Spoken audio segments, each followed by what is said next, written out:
আসসালামু আলাইকুম সুপ্রিয় এসএসসি 2027 ব্যাচের শিক্ষার্থী ভাই ও বোনেরা সবাইকে আসসালামু আলাইকুম।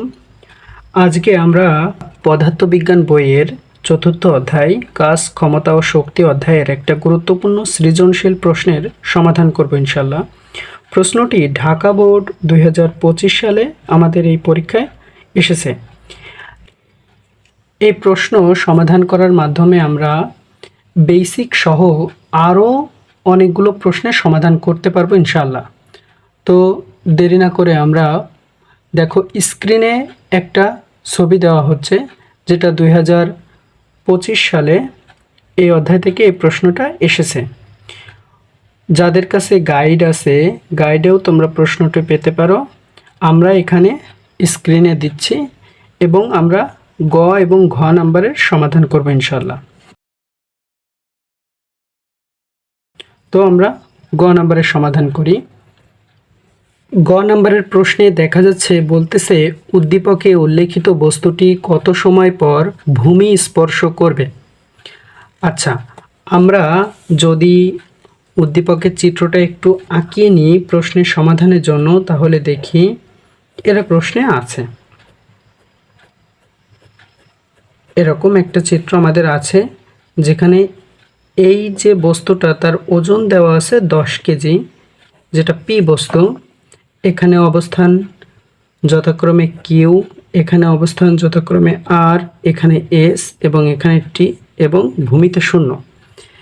এবং প্রশ্নে বলে দেওয়া আছে পি কিউ সমান কিউ আর সমান আর এস সমান এস টি সমান টিও। তার মানে এখান থেকে পি কিউ এর দূরত্ব যতটুকু, কিউ আর এর দূরত্ব ততটুকু, সেখান থেকে আর এস এর দূরত্ব, এস টি এবং টিও সকলের দূরত্ব সমান, এবং বস্তুটি অভিকর্ষ বলের প্রভাবে নিচে পড়তেছে। গ নম্বর প্রশ্ন উদ্দীপকে উল্লেখিত বস্তুটি কত সময় পর ভূমি স্পর্শ করবে। আচ্ছা, আমরা এর আগের অধ্যায় বল এবং গতি যদি করে থাকি তাহলে বুঝতে পারবো আমাদের যেই আমরা ত্বরণ রিলেটেড কিছু দূরত্বের যে সূত্র শিখছিলাম সেখানে ভূমির সমান্তরালে শেখার জন্য, ভূমির সমান্তরালে দূরত্ব বের করার জন্য আমরা সূত্র শিখছিলাম এস, যেখানে ছিল এস সমান সমান ইউটি প্লাস হাফ জি টি হাফ এ টি স্কোয়ার, তাই না? এস সমান সমান ইউটি প্লাস হাফ এ টি স্কোয়ার, এই সূত্রটা আমাদের শেখা আছে। এটা কখন ব্যবহার করতাম আমরা? এই সূত্রটা ব্যবহার করতাম ভূমির সাথে যদি সমান্তরালে আমাদের ত্বরণ থাকতো এবং ভূমির উপর রিলেটেড দূরত্ব বের করার জন্য, এস থেকে আমরা দূরত্ব বের করার জন্য এই সূত্রটা ব্যবহার করতাম। কিন্তু এখানে বস্তুটা ভূমির উপর চলাচল করতেছে না, এটা বস্তুটা উপর থেকে নিচে পড়বে। তাহলে এটার পরিবর্তিত সূত্রটা হচ্ছে এইচ সমান সমান আমরা লিখতে পারি u t plus half g t square. এখানে পরিবর্তনটা কোথায়? এখানে ভূমির উপর চলাচল করতে গেলে আমাদের একটা নির্দিষ্ট ত্বরণ লাগতো, এখানে লাগবে উপর নিচে পড়ার জন্য অভিকর্ষ ত্বরণ। ত্বরণটা হয়ে যাবে এখানে অভিকর্ষ ত্বরণ, আর দূরত্বটা হয়ে যাবে হাইট। তাছাড়া বাকি যে আমাদের চলকগুলো সেটা ঠিক থাকবে। এখন এখান থেকে আমরা চাইলে খুব সহজে কত সময় অর্থাৎ টি এর মানটা বের করে ফেলতে পারবো। আমাদের বস্তুটা এখানে স্থির অবস্থায় আছে, তাই না? পি অবস্থানে বস্তুটার অবস্থান স্থির আছে। তাহলে আমরা বলতে পারি এখানে যে বস্তুটার ইউ ইজ ইকুয়াল টু 0। টি সময় পর বস্তুটা যদি ভূমিতে পতিত হয়, টি ইজ ইকুয়াল টু আমরা সময় ধরলাম যে টি সময় পর বস্তুটা ভূমিতে পতিত হবে বা ভূমিকে স্পর্শ করবে, তাই না? আচ্ছা, তাহলে আর পুরোটুকু দূরত্ব আমাদের কত দেওয়া আছে? এখান থেকে এটুকু দূরত্ব আমাদের দেওয়া আছে 100 মিটার, তাই না? তাহলে 100 মিটার অতিক্রম করতে আমাদের সময় লাগবে টি সেকেন্ড বা টি সময়, তাই না? তাহলে আমরা কি লিখতে পারি দেখো, এইচের জায়গায় আমরা বলতে পারি 100 মিটার দূরত্ব অতিক্রম করা লাগবে ইউ আমাদের কত?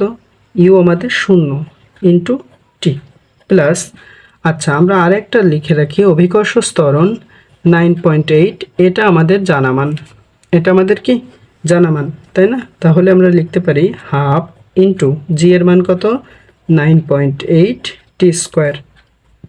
তাহলে আমাদের এখানে যে মানটা বের করা লাগবে সেটা আমরা সমান সমানে ডান পাশে নিয়ে যাব। তাহলে এখানে আমরা 2 দ্বারা 9.8কে যদি ভাগ করি তাহলে পাবো 4.9 টি স্কোয়ার ইজ ইকুয়াল টু, এখানে 0 ইন্টু টি করলে 0 হয়, 100 আমাদের এই পাশে চলে যাবে, তাই না? আচ্ছা, তাহলে t square is equal to আমরা লিখতে পারি 100 divided by 4.9, t is equal to লিখতে পারি √100 ইজ ডিভাইডেড বাই 4.9। এখন ক্যালকুলেশন করলে ইনশাল্লাহ এটার উত্তর আমরা পেয়ে যাব। তাহলে দেখি আমরা ক্যালকুলেশন করে এটার উত্তর কত পাই। ক্যালকুলেশন করলে আমরা পাবো 100 is divided by 4.9 √ answer 4.52 second. তাহলে আমরা বলতে পারি যে 4.52 সেকেন্ড পরে বস্তুটি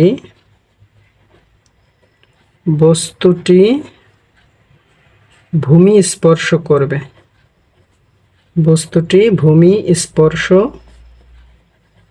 করবে। ক্লিয়ার? আচ্ছা, আমরা যদি এখন ঘ নাম্বারটার প্রবলেম সলভের দিকে যাই।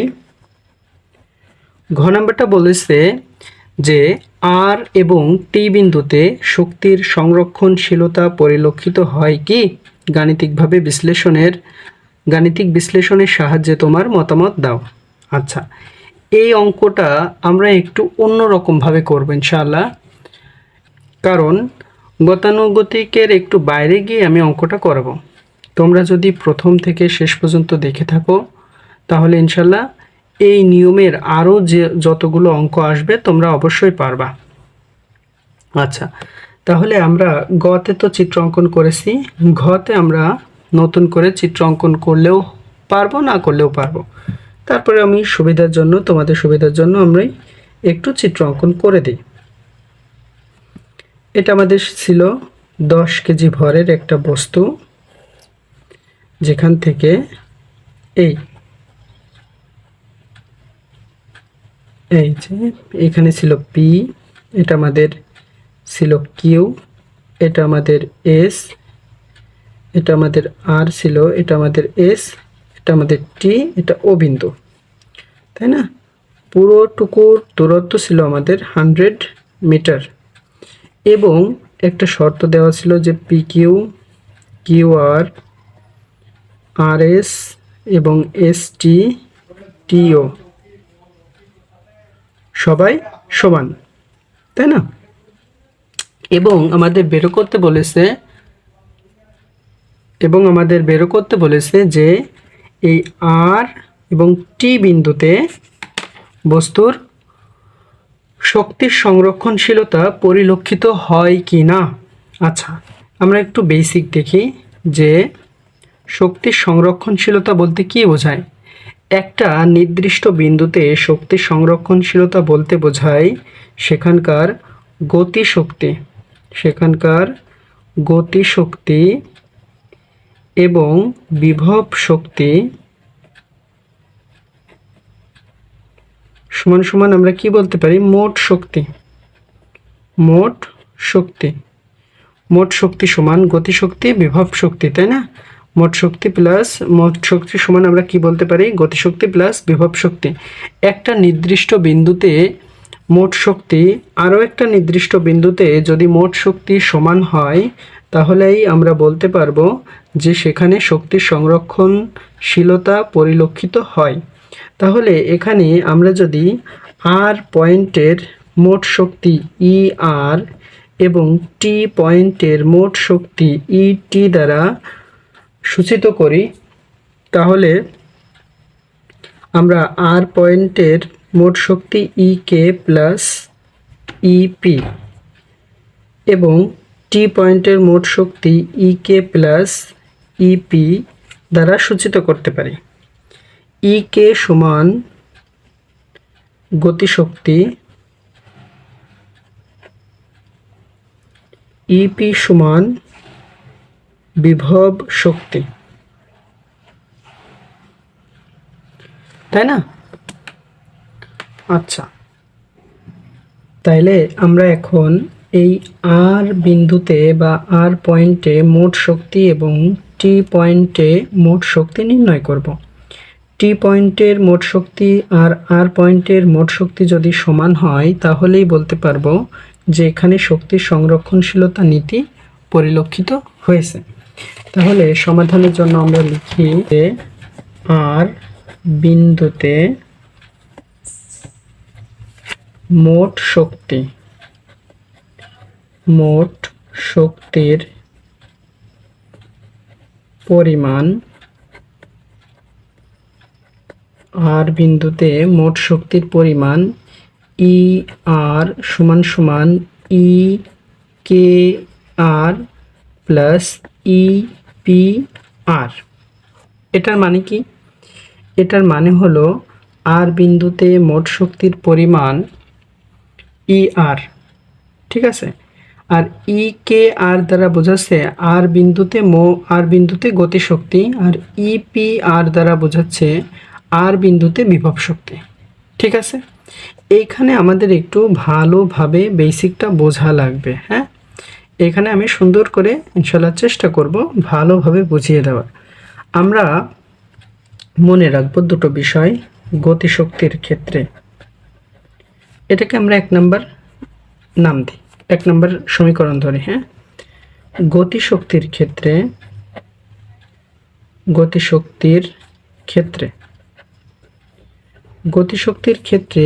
এইচ বা উচ্চতাটা হবে কতটুকু নিচে নামলো বস্তুটা, ঠিক আছে? গতিশক্তির ক্ষেত্রে এইচ বা উচ্চতাটা হবে কতটুকু নিচে নামলো বস্তুটা। আর বিভব শক্তির ক্ষেত্রে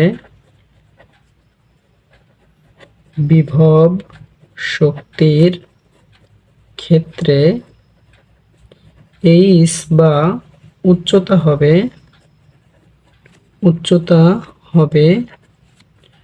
কতটুকু উপরে আছে। আমি এখন এটা সুন্দর করে ক্লিয়ার করে দিচ্ছি। এই দুটো বিষয় যদি আমাদের জানা থাকে তাহলে আমাদের প্রশ্নটার উত্তর দেওয়া একদমই ইজি লাগবে। হ্যাঁ, আচ্ছা, আমরা যদি প্রশ্নটার দিকে লক্ষ্য করি তাহলে দেখব যে পি কিউ আর আর এস টি এবং টিও প্রত্যেকের যে মানটা সেটা সমান আকারে দেওয়া আছে। তাহলে আমরা এটার যে প্রত্যেকটা দেখি 1 2 3 4 5 অর্থাৎ 5টা খণ্ড বলতে পারি। এই 5টা খণ্ডর যোগফল আমাদের কত হবে? 100 হবে, যেহেতু পুরো উচ্চতাটা আমাদের কত দেওয়া আছে? 100 মিটার দেওয়া আছে, তাই না? তাহলে আমরা বলতে পারি এই পুরোটুকু মিলে আমাদের কত? 100। তাহলে এখানে এইটা সবগুলোই সমান। তাহলে আমরা এখানে ধরে নিতে পারি এক খণ্ড, যে কোনো একটা খণ্ড হয়, এই খণ্ড, যে কোনো একটা খণ্ডকে আমরা যদি ধরে নিই এবং তার সাথে 5 গুণ করি, আমি প্রথমটায় ধরে নিলাম 5 PQ ইজ ইকুয়াল টু কত লিখতে পারি? 100। তার মানে শুধুমাত্র PQ এর মান যদি আমি বের করি 100 divided by 5 is equal to 20। তার মানে এক একটা খণ্ডের যে দূরত্ব বা মান সেটা হচ্ছে 20 মিটার করে, তাই না? তাহলে আমাদের আর দূরত্বটা কতটুকু নিচে ছিল? আমাদের আর দূরত্বটা ঠিক পি কিউ আর অর্থাৎ 2টা খণ্ডে পড়েছিল, এরকম ছিল না? এই যে আমাদের আর দূরত্বটা পি কিউ আর অর্থাৎ এরকম একটা খণ্ড, দুটো খণ্ড, এতটুকু নিচে ছিল। তাহলে P পি থেকে আর এর যে দূরত্বটা মাঝে ছিল কিউ, তাহলে পি কিউ একটা খণ্ড, কিউ আর একটা খণ্ড, তাহলে পি আর অর্থাৎ এখানে পি কিউ একটা পথ, কিউ আর আরেকটা পথ, দুটো পর্যন্ত মানে দুইটা স্টপেজ আর কি, তাই না? তাহলে আমরা বলতে পারি পি আর এর দূরত্ব, দেখো পি আর এর যে বিন্দুর যে দূরত্ব 20-20-40 মিটার। এখন আমরা যদি এই আর বিন্দুতে মোট শক্তি নির্ণয় করি, আর বিন্দুতে মোট শক্তি নির্ণয় করতে চাই, তাহলে আমি কেবলমাত্র একটা যে সূত্র লিখে দিছি যে গতিশক্তির এইচ অর্থাৎ গতিশক্তির উচ্চতাটা হবে উচ্চতা যে মোট কতটুকু নিচে নামলো, বস্তুটা কতটুকু নিচে নামলো, আর বিভব শক্তির এইচ হবে ভূমি থেকে কতটুকু উচ্চতায় আছে। তাহলে একটা বস্তু যদি উপর থেকে 20-40 মিটার, একটা বস্তু যদি উপর থেকে 40 মিটার নিচে পর্যন্ত নামে, তাহলে সে ভূমি থেকে কতটুকু উচ্চতায় আছে? 60 মিটার উচ্চতায় আছে, কারণ আমাদের মোট ডিস্টেন্স কত হওয়া লাগবে? 100, তাই না? তাহলে আমরা বলতে পারি আর বিন্দুতে বস্তুটি ভূমি হতে 60 মিটার উপরে আছে,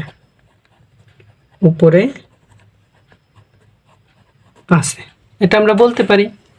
আর আমি এখানে লিখে দিছি, দেখো বিভব শক্তির ক্ষেত্রে এইচ বা উচ্চতা হবে কতটুকু উপরে আছে, আর গতিশক্তির ক্ষেত্রে এইচ বা উচ্চতা হবে কতটুকু নিচে নামলো। এখন আর বিন্দুতে বস্তুটা কতটুকু নিচে নামেছে? 40 মিটার নিচে নামেছে না? তাহলে আমরা লিখতে পারি আর বিন্দুতে, একটা বুঝে গেলে বাকিটা একদম সহজে করতে পারবা, ঠিক আছে? আর বিন্দুতে গতিশক্তি, আর বিন্দুতে যখন আমরা গতিশক্তি বেরো করব, অর্থাৎ ই কে আরটা বেরো করব, তখন আমরা গতিশক্তির সূত্র কি জানি বলতে পারবা? গতিশক্তির সূত্র হচ্ছে 12mv², তাই না? এখন আমি আরেকটু বেসিক বোঝাই, দেখো v² সমান আমরা একটা সূত্র জানতাম, দেখো u² + 2as, এটা কখন জানতাম?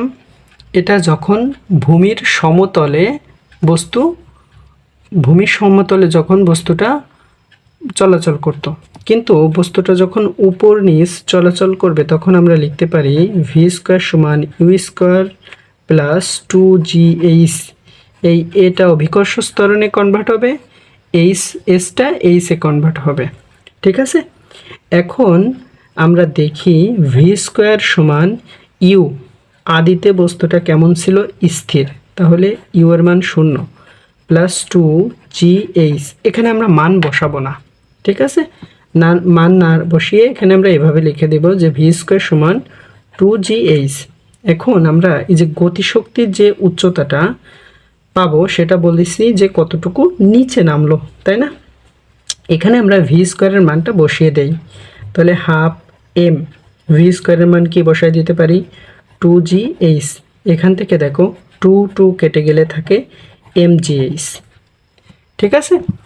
এখন এই এইচটা কতটুকু কি দেব, বারবার প্রশ্ন করতেছি, এই এইচটা হবে যে গতিশক্তির ক্ষেত্রে এইচ হচ্ছে কতটুকু নিচে নামলো বস্তুটা।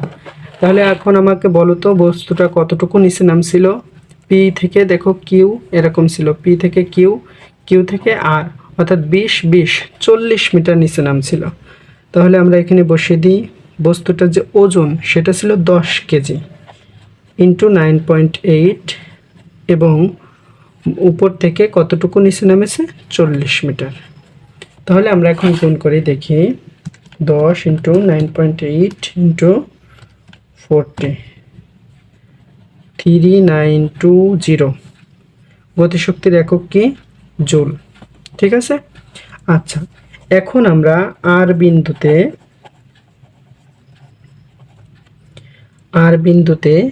বিভব শক্তি বের করব। এখন আমরা আর বিন্দুতে বিভব শক্তি বের করব, যার নাম দিব ইপিআর, সমান আমরা কি লিখতে পারি, আমরা বিভব শক্তি সূত্র কিন্তু জানি সরাসরি mgh। এখন এখানে এইচ এর মান কত, কোনটা নিব, বলছিলাম বিভব শক্তির ক্ষেত্রে এইচ হবে বস্তু কতটুকু উপরে আছে। তাহলে বস্তু যদি 40 মিটার নিচে নেমে আসে তাহলে ভূমি থেকে সে কত 60 মিটার উপরে আছে। কারণ হচ্ছে আমাদের মোট ডিস্টেন্স কত 100। তাহলে 40 মিটার যদি নামে তাহলে উপরে আছে কত মিটার 60 মিটার।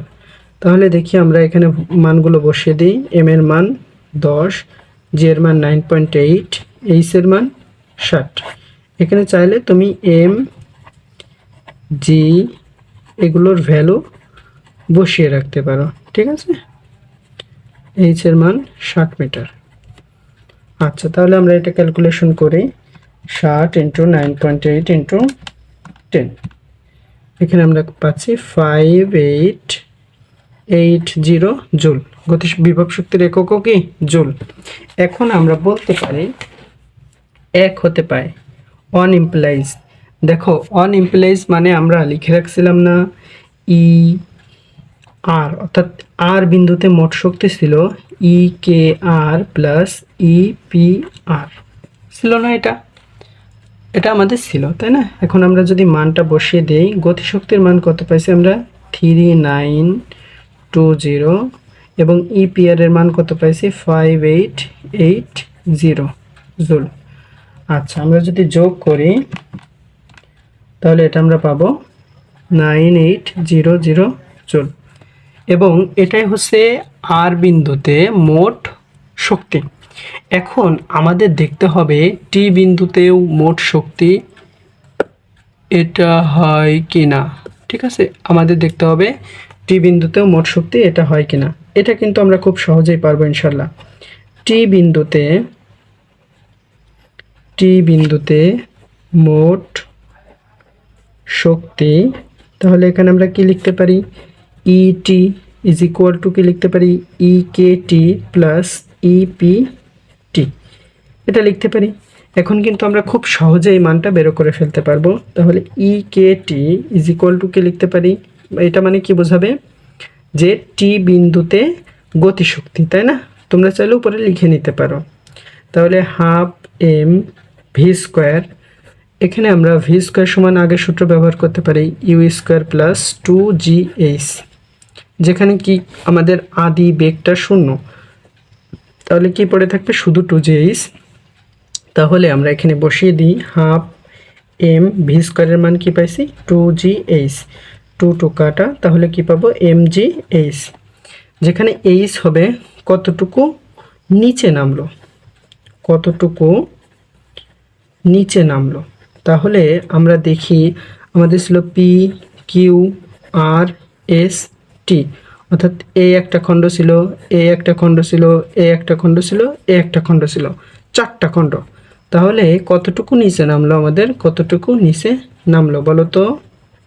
4টা খণ্ড, তার মানে লিখতে পারি 4 ইন্টু পি কিউ।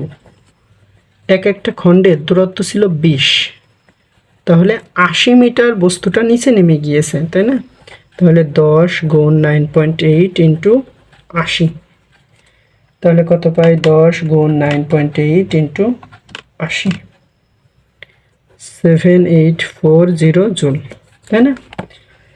এখন আমরা টি বিন্দুতে ইপিটি অর্থাৎ টি বিন্দুতে বিভব শক্তির মানটা বের করব, যেখানে বিভব শক্তির মান আমরা কি জানি mgh।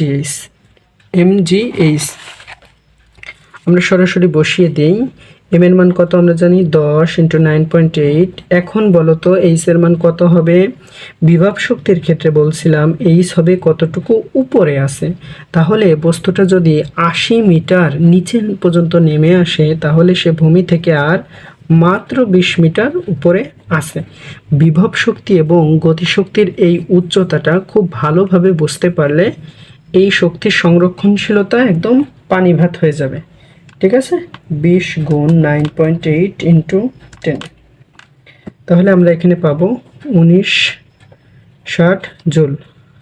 তাহলে আমরা এখন লিখতে পারি টি বিন্দুতে মোট শক্তি, টি বিন্দুতে মোট শক্তি কি লিখবো ET is equal to EKT plus EPT. তাহলে ইকেটির মান আমরা কত পাইছি? ৭৮৪০ প্লাস ১৯৬০ জুল। আচ্ছা, এটা যদি আমরা যোগ করি তাহলে আমরা কত পাবো? 9800 জুল। অর্থাৎ দেখো তো ইআর সমান ইটি বলতে পারি না যে আর বিন্দুতে মোট শক্তি এবং টি বিন্দুতে মোট শক্তি সমান। অতএব আর ও টি বিন্দুতে শক্তির সংরক্ষণশীলতা পরিলক্ষিত হয়।